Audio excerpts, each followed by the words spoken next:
കേരളത്തെ വീണ്ടെടുക്കാൻ കാസർഗോഡ് നിന്ന് തുടങ്ങിയ പ്രതിപക്ഷ നേതാവിന്റെ പുതുയുഗ യാത്ര ഇന്ന് കോഴിക്കോട് കുറ്റ്യാടിയിലെത്തി. ഓർക്കണം, സെമി കേഡർ ടീം UDF ആണ്. നമുക്ക് സീൻ 1 കാണാം. VD സതീശനെ കാണാൻ വന്നവരെക്കാൾ കൂടുതൽ നേതാക്കൾ വേദിയിൽ. മണ്ഡലം കോൺഗ്രസ് കമ്മിറ്റിക്ക് വേണ്ടി PK Suresh master, TK Ashokan, Manaf KK, CH Ashraf. ഇനി സീൻ 2. ഒരു ഫോട്ടോ എടുക്കാൻ മുന്നോട്ട് വരാൻ പെടാപ്പാട് പെടുന്ന DCC president K Praveenkumar, MP Adoor Prakash. ഉജ്ജ്വല മുന്നേറ്റമായി മാറ്റുവാൻ അനുഗ്രഹിച്ച നിങ്ങളെ എല്ലാവരെയും അഭിവാദ്യം ചെയ്തുകൊണ്ട് പ്രതിപക്ഷ നേതാവ് VD സതീശനെ ഈ വേദിയിലേക്ക് സ്വാഗതം ചെയ്തുകൊണ്ട് എന്റെ വാക്കുകൾ ചുരുക്കുന്നു. നിങ്ങൾക്ക് നമസ്കാരം.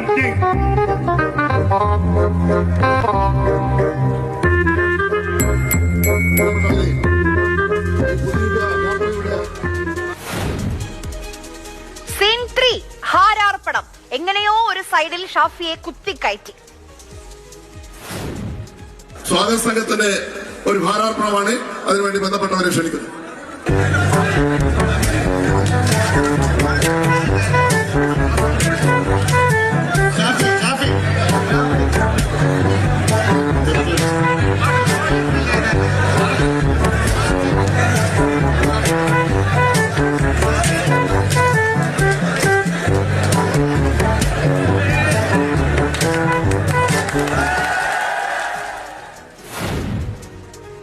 സീൻ 4.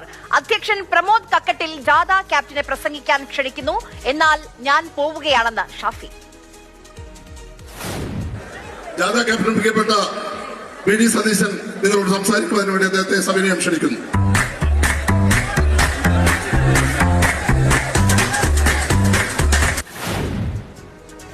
VD സതീശൻ കഴിഞ്ഞാണോ ഞാൻ സംസാരിക്കേണ്ടതെന്നാണ് ഷാഫി ചോദിച്ചത്. പ്രവീൺകുമാർ പരിശ്രമിച്ചു, പക്ഷേ അപ്പോഴേക്കും പ്രസംഗിക്കാൻ സതീശൻ എത്തിക്കഴിഞ്ഞു.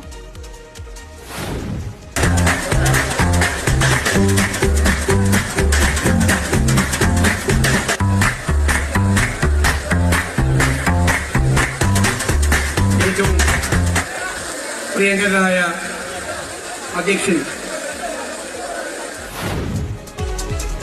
സതീഷിന്റെ പ്രസംഗം തീരുന്നു. ഷാഫിയെ വിളിക്കാൻ ശ്രമിക്കുന്നു.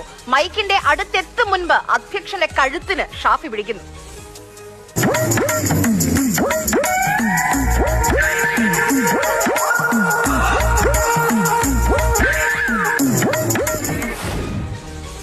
അതിനിടയിൽ പാവം കുറ്റ്യാടി കിട്ടുമോ എന്ന് കിനാവ് കാണുന്ന മുല്ലപ്പള്ളി രാമചന്ദ്രൻ താഴെ വീണോ എന്ന് പോലും സംശയമുണ്ട്.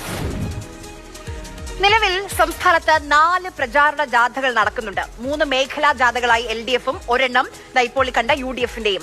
LDF ജാഥയ്ക്ക് ക്യാപ്റ്റനുണ്ട്, പ്ലാനുണ്ട്, പ്രോട്ടോകോൾ ഉണ്ട്. ഇനി ടീം UDF-ലേക്ക് വന്നാൽ കേരളം വീണ്ടെടുക്കാൻ ഇറങ്ങിയിരിക്കുകയാണ് ടീം UDF.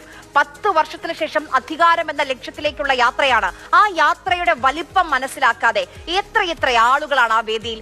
പതിവ് പോലെ അണികളെക്കാൾ കൂടുതൽ നേതാക്കൾ. ആ വേദി പൊട്ടിത്താഴെ വീഴാതിരുന്നത് ഭാഗ്യം കൊണ്ട് മാത്രമാണ്. പതിവ് പോലെ ഫോട്ടോ എടുക്കാൻ സമയത്ത് തിക്കും തിരക്കും. പ്രതിപക്ഷ നേതാവ് പ്രസംഗിക്കുമ്പോൾ പോലും കേൾക്കാൻ വേദിയിലെ നേതാക്കൾക്ക് സമയമില്ല. 2026-ലും തുടരും മാറ്റമില്ലാതെ കോൺഗ്രസിലെ വിസ്മയങ്ങൾ.